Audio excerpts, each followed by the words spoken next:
Obadiah. The vision of Obadiah.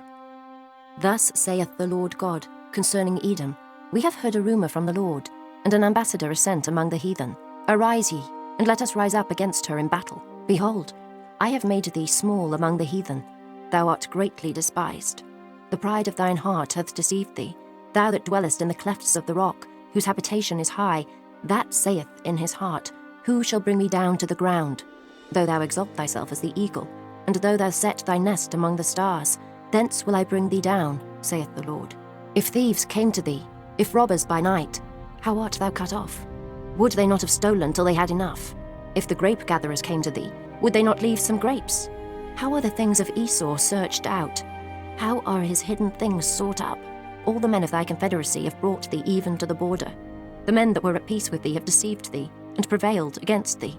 They that eat thy bread have laid a wound under thee. There is none understanding in him. Shall I not in that day, saith the Lord, even destroy the wise men out of Edom, and understanding out of the mount of Esau? And thy mighty men, O Teman, shall be dismayed to the end, that every one of the mount of Esau may be cut off by slaughter. For thy violence against thy brother Jacob, shame shall cover thee, and thou shalt be cut off forever. In the day that thou stoodest on the other side, in the day that the strangers carried away captive his forces, and foreigners entered into his gates, and cast lots upon Jerusalem, even thou wast as one of them.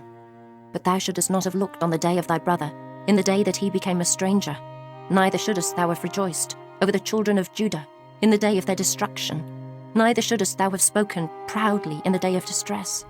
Thou shouldest not have entered into the gate of my people in the day of their calamity. Yea, thou shouldest not have looked on their affliction in the day of their calamity, nor have laid hands on their substance in the day of their calamity. Neither shouldest thou have stood in the crossway to cut off those of his that did escape. Neither shouldest thou have delivered up those of his that did remain in the day of distress. For the day of the Lord is near upon all the heathen. As thou hadst done, it shall be done unto thee. Thy reward shall return upon thine own head. For as ye have drunk upon my holy mountain, so shall all the heathen drink continually. Yea, they shall drink, and they shall swallow down, and they shall be as though they had not been. But upon Mount Zion shall be deliverance, and there shall be holiness, and the house of Jacob shall possess their possessions. And the house of Jacob shall be a fire, and the house of Joseph a flame, and the house of Esau for stubble, and they shall kindle in them, and devour them. And there shall not be any remaining of the house of Esau, for the Lord hath spoken it. And they of the south shall possess the mount of Esau, and they of the plain the Philistines. And they shall possess the fields of Ephraim, and the fields of Samaria.